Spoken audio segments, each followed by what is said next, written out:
during the extremely weak conditions in the galaxy that enable the ice ages on Earth, the Sun remains constantly active for only a short time during the time frame of the interglacial pulses. In the interglacial time frame, the solar system is in its high-powered mode.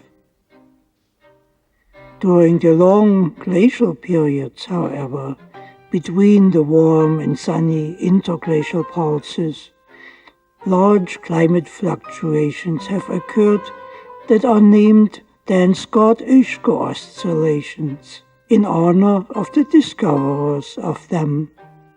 These are large climate fluctuations in the range between 20 to 40 times that of the Little Ice Age cooling.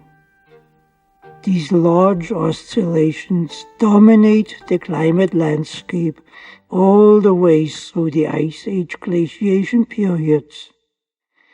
These enormously massive climate events were evidently caused by the Sun turning on and off periodically, rather than by ocean current fluctuations. The Dansgaard Oeschger oscillations, which have been discovered in ice core samples in Greenland, were apparently gigantic events that pale all the climate events in experienced history into insignificance. The oscillations that have apparently spanned all the modern ice ages may have prevented the Earth from freezing up completely, as it may have had in distant time, roughly 700 million years ago, when the entire Earth became a snowball and remained frozen for tens of millions of years. While the snowball Earth concept is just a theory, based on records laid up in fossils, the last 4 glaciation periods that were discovered with oxygen-18 isotope measurements, coincident with data in fossils, were evidently real. It is known, for example, that the deep glaciation that occurred around 445 million years ago was so severe at the time that half of all the species of life that were known to exist at the time became extinct. The extinction occurred not on land, but in the oceans. Life on land did not exist on large scale at the time. It evidently takes enormously massive climate events to affect the oceans so severely that half of all the species living in the oceans were unable to survive. The result is referred to as the Ordovician extinction event. The enormous rise and fall of sea levels that occur during glaciation conditions, which had repeatedly exposed and flooded large areas, may have sufficiently altered the habitats to exterminate many of the long-established species. In modern time, during the last glaciation period, which is generally called the Ice Age, the ocean levels had dropped 400 feet, as the water became piled up on land in the form of ice over 10,000 feet deep, and remained frozen there. No evidence is known that the Dansgaard Oeschger oscillations had caused sea level fluctuations. The oscillation pulses were evidently too short in duration to cause significant melting. They were primarily fluctuations between extremely cold climates and not so quite cold climates. It appears that some of the pulses came quite close to the interglacial level, but remained still below it. The cause for the pulses remains largely a puzzle, as their existence doesn't fit into the widely accepted Ice Age model, where climate fluctuations are believed to be caused by three overlapping long-term fluctuations of the orbit of the Earth around the Sun, which are termed the Milankovitch cycles, in honor of the man who pioneered the concept. The Serbian geologist and astronomer Milutin Milankovic combined the 26,000-year precession cycle of the spin axis of the Earth and the minute 41,000-year shifting of the spin axis angle with the 100,000-year cycle of the shifting eccentricity of the Earth's orbit around the Sun, and theorized that the overlapping of the three cycles, which do cause minor variations in the seasonal and hemispheric distribution of the radiation of the Sun on Earth, causes ice ages to occur. This is the most elegant theory that has ever been put forth to explain the occurrence of ice ages under a constant sun. The problem with the theory is that the total amount of energy received remains always the same, no matter how the Earth's spin axis is shifting and the eccentricity of its orbit varies. Another problem with the theory is that the mathematically computed theoretical case doesn't match the measured ice core data, which renders the cycles to be subsequent phenomena of the astrophysical dynamics that cause the ice ages, rather than the cycles being causative for them. Sometimes the computed cause for these cycles lags the events by 10,000 years, and sometimes it precedes them by 10,000 years, as is shown in the deviations presented in brown. Of course, when it comes to the big Dansgaard Oeschger oscillations that are able to spike in the range of decades and occur in intervals spaced 1,470 years apart, the orbital cycle theory falls totally flat. A total of 25 of such events have been identified in the ice core data. Unfortunately, the Dansgaard Oeschger oscillations hadn't been discovered at the time when the Milankovitch cycle theory was invented. The Dansgaard Oeschger oscillations were only recently discovered, when the very deep drilling through the Greenland ice sheet was undertaken. These drilling projects are not small undertakings. The Greenland Ice Core project, named GRIB, was a multinational European research project organized through the European Science Foundation. The funding came from 8 nations: Belgium, Denmark, France, Germany, Iceland, Italy, Switzerland, and the United Kingdom, and from the European Union too. The GRIP project drilled out a 3,028-meter ice core from a summit of the ice sheet in central Greenland, right down to bedrock. It took 4 years to drill this ice core, from 1989 to 1992.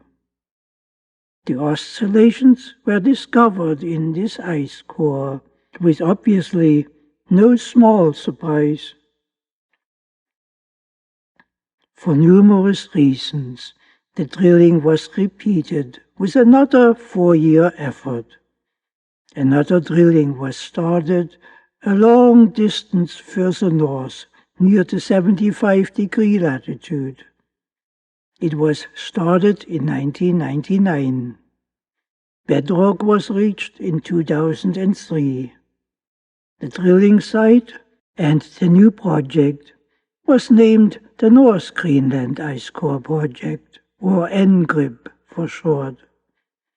The drilling at this site is significant in that it penetrated deeper and thereby into earlier ice, reaching back all the way into the previous interglacial period. The new drilling confirmed that the Dansgaard Oeschger oscillations were not a freak anomaly. Both the GRIP and the NGRIP results are shown here, combined in different colors. When one overlays the Greenland ice core data with that of Antarctica, the rapid oscillations appear to be washed out, so that only the major trends show up in Antarctica. The reason for the difference is that Antarctica is an ice desert with extremely little precipitation, whereby the fine details are lost in the coarser resolution. It is not widely recognized that Antarctica is the coldest, driest, and windiest continent on Earth, with average winter temperatures below -60 degrees Celsius, and with the coldest temperature recorded there at -89 degrees. That's -129 degrees Fahrenheit. The snowfall there is as minuscule as there's rain in the Sahara. It may be for the lacking depths of resolution that the details in Antarctica are measured in ratios of heavy hydrogen H2 isotopes, while in Greenland the measurements are made in ratios of the heavy oxygen 18 isotope. In comparison with Antarctica, Greenland is a wet place. The same depths of ice that on Greenland covers up to 120,000 years covers in Antarctica a range of over 450,000 years.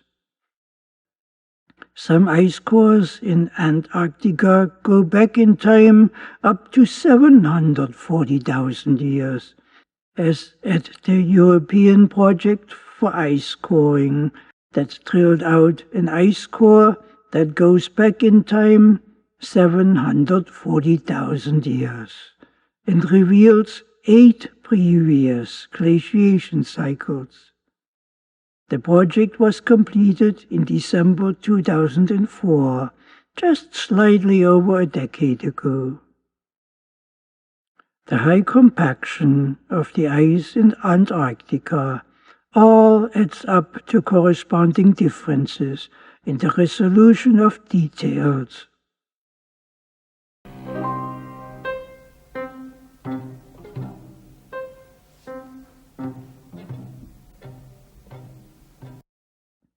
The bottom line is, as the high-resolution data from Greenland, from multiple drilling sites indicates, the Dansgaard Oeschger oscillations are very real.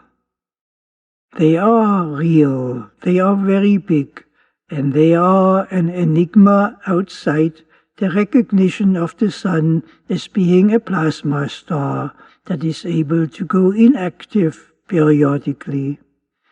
In fact, the very existence of the oscillations proves the Sun to be an electric star, because nothing else has the enormous on-off capacity that we see reflected in the historic measurements for the climate on Earth.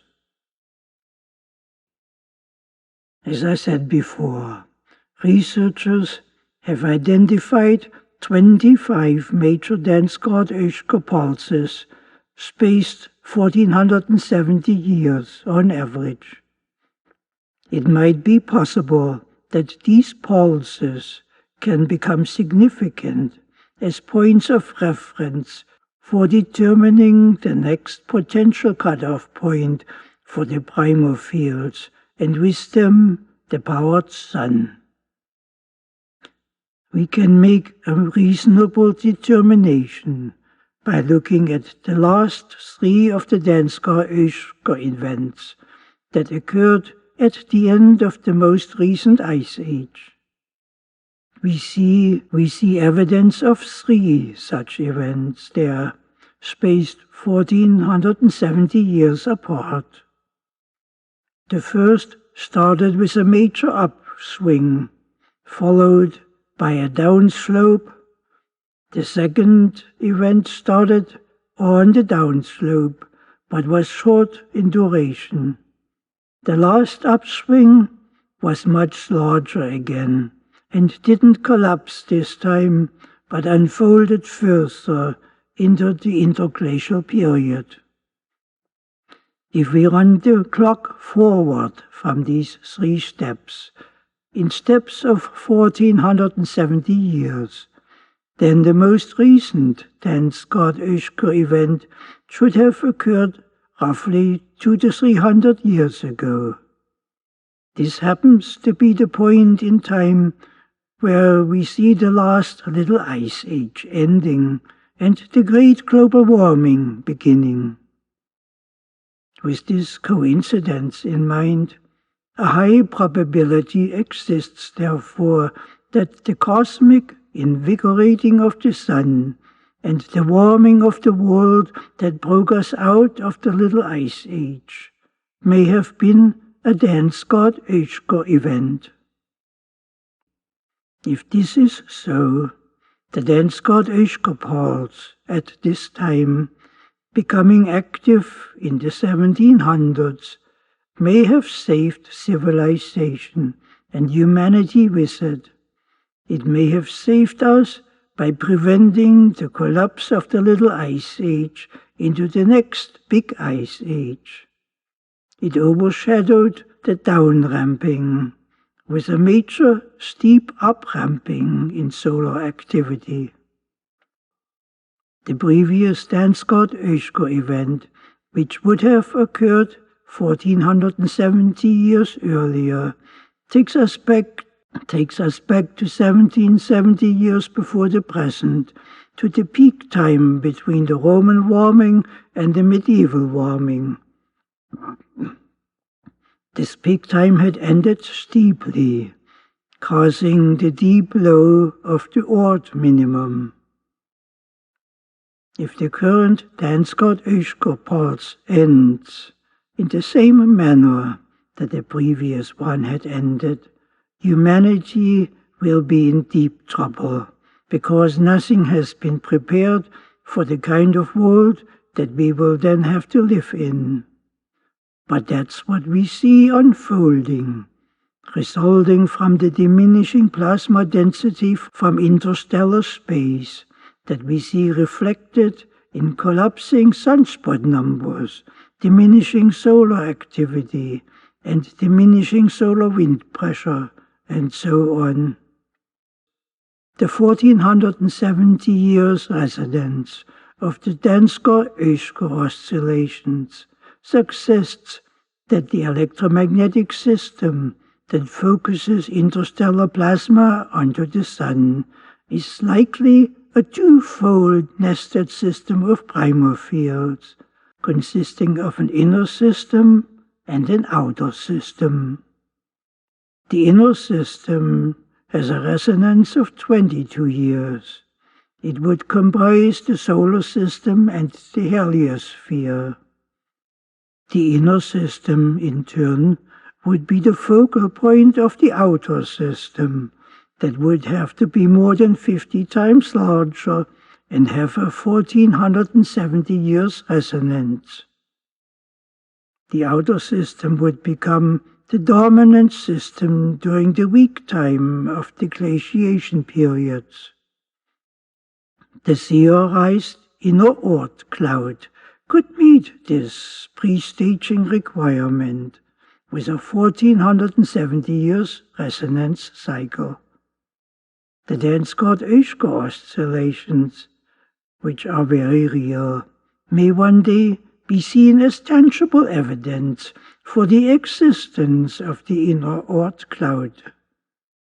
Actually, it would be surprising if this type of evidence did not exist. The inner Oort cloud itself may be but the nested focal point of still another larger set of primal fields. This means that the plasma that is focused on our Sun may be supplied by a threefold nested system of primal fields, of which only the innermost is subject to becoming inactive during the glaciation periods, with the resonance of the inner Oort cloud supplying the recovery pulses that we see in the form of the Dansgaard Oeschger oscillations in ice core samples, and so on.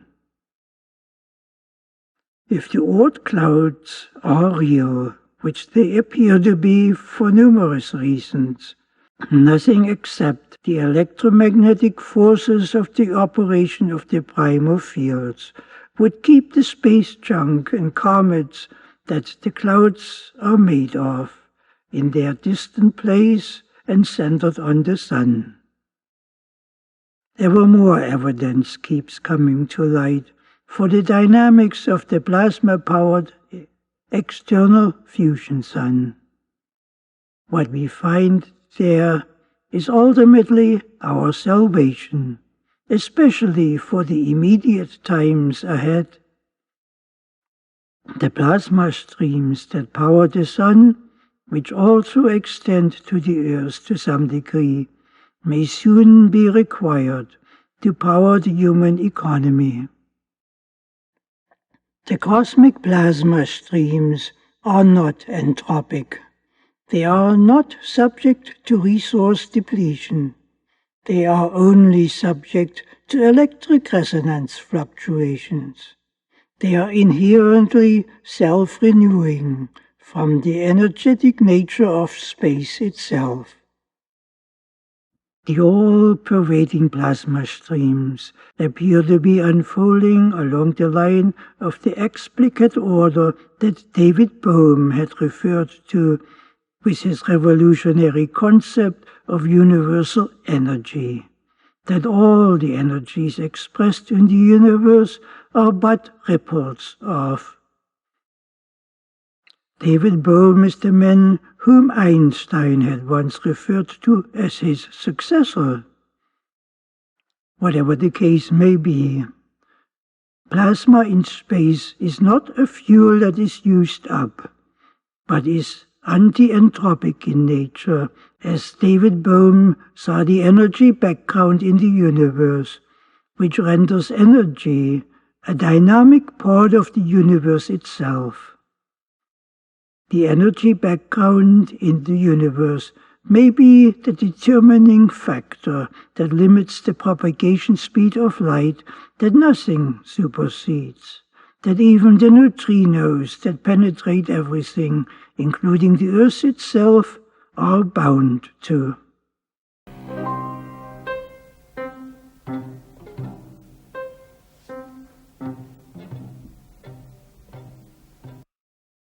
All the energy resources that are presently used to power our economies are generated with fuels that are fast becoming depleted.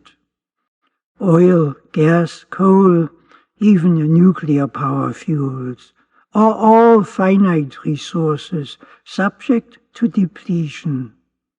A large portion will become inaccessible when the next ice age begins, and those that remain accessible will be gone in a few decades, and for some types in a few hundred years. Windmills and solar cells fall by the wayside then. All that we have remaining in the Ice Age environment to fall back on is the cosmic electric energy that may be drawn from plasma in space. Without the utilization of cosmic energy to drive our economy, we are as good as dead. A large civilization requires large energy resources. The few resources that we have left in the form of fuels won't last 1,000 years, much less for 90,000 years, to the end of the coming Ice Age, and for the millions of years thereafter that we expect to exist on the Earth. We really have no choice then, except to master the utilization of the cosmic energy system that nothing can ever deplete. An interface to the cosmic power grid is already visible. It has been made visible technologically, and it exists in the form of two plasma bands encircling the Earth. Similar bands of electric activity concentrations are evident on the face of the Sun in UV light. This means the universe is a vast sea of energy utilization. Our galaxy of 400 billion stars is powered by cosmic energy resources, and likewise are the hundreds of billions of galaxies that exist. Energy is the trade name of the universe. The universe itself is the product of energy. Someday we will learn that we are a part of it and open ourselves up to it. If we fail on this front, we will die when the phase shift begins that will dim our sun.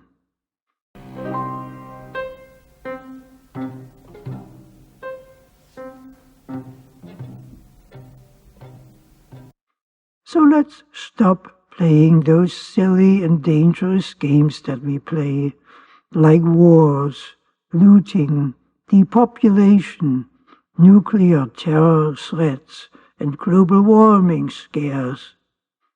The universe has called us to attention. The time for the phase shift is getting nearer. The movement towards the phase shift appears to have begun in earnest in the late 1990s.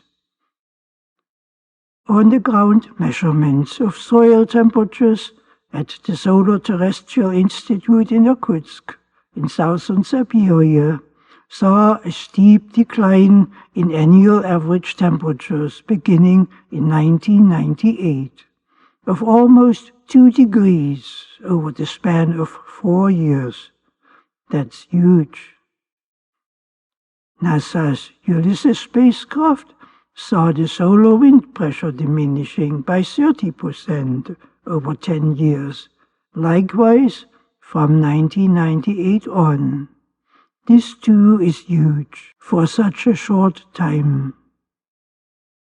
Similarly, did we see the start of a steep decline of the sunspot cycles after the 1990s, which reflects the diminishing intensity of solar activity. Something big is in the making, and it isn't pretty. The phase shift to the next glaciation cycle even matches in time the potential end of what may have been the end of the most recent Dansgaard Oeschger event that had pulled us out of the Little Ice Age and gave us the great global warming afterwards. And even this event is already being reversed again, as the pulse that apparently cast it is ending. All the big indicators tell us that we are heading towards a new ice age in 30 years, with enormous changes unfolding for humanity. Unfortunately, society likes to play fantasy games, such as the global warming game, instead of being concerned with what is really going on. It is betting its life, even the very existence of humanity as a whole, with just a few exceptions, that the massively indicated phase shift to the next ice age with a dimmer sun will not happen, so that by this betting against all odds, nothing is being done to protect humanity's existence at its most critical stage in history. Of course, this is a bet that humanity will likely lose. The certainty stands against it. This means, of course, that all the global warming hoopla that was dragged into the world scene in 1974 was essentially a fairy tale spun around the effects of what was essentially an astrophysical Dansgaard Oeschger event. Of course, the existence of the Dansgaard Oeschger pulses hadn't been discovered at that time in 1974, and would not be solidly recognized until almost 20 years later. In earlier ice cores, the Dansgaard Oeschger events were noticed, roughly around 1985. They were noted as violent oscillations and were then simply dismissed and attributed to climate anomalies. It wasn't fully apparent until the big NGRIP project was completed that these oscillations were not local anomalies, but are basic global climate oscillations.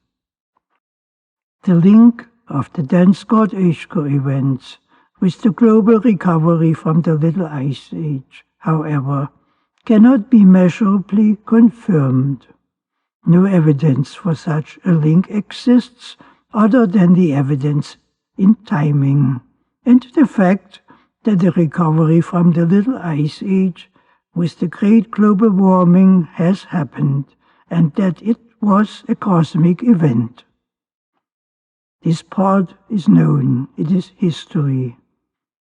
This should be enough, however, for us to move forward with, which unfortunately is not happening.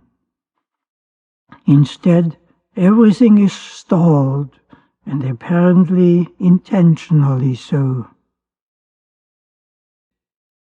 Let's hope that the currently weakening plasma environment will remain strong enough a little bit longer, long enough that it will hold back the cutoff point for the sun by a few more decades, while society learns to open its eyes. The few extra decades would give it more time to prepare the world for the dim and cold glacial environment that awaits us beyond the cutoff point of the powered sun. Of course, this kind of pure dreaming won't get us anywhere but into the grave.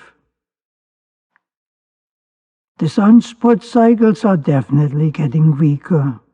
By the current trend, the 25th solar cycle may not have any sunspots at all.